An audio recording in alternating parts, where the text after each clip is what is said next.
Now we will study about RNA polymerases.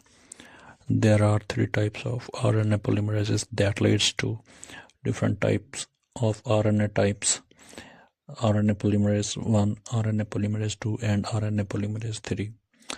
RNA polymerase leads to rRNA, and RNA polymerase II leads to mRNA, and RNA polymerase leads to tRNA.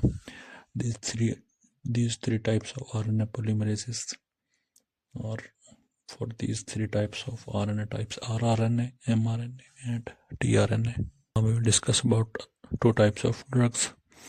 One is Rifampin, that is Rifamycin, and Rifabutin, that is used against mycobacteria and mycobacterial and treatment of mycobacteria tuberculosis. And another is Actinomycin.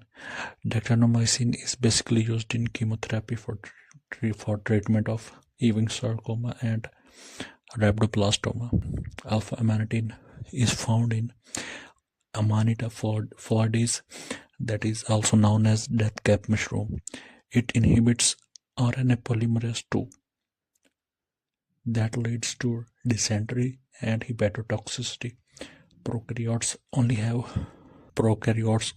one RNA polymerase that leads to all three kinds of RNA.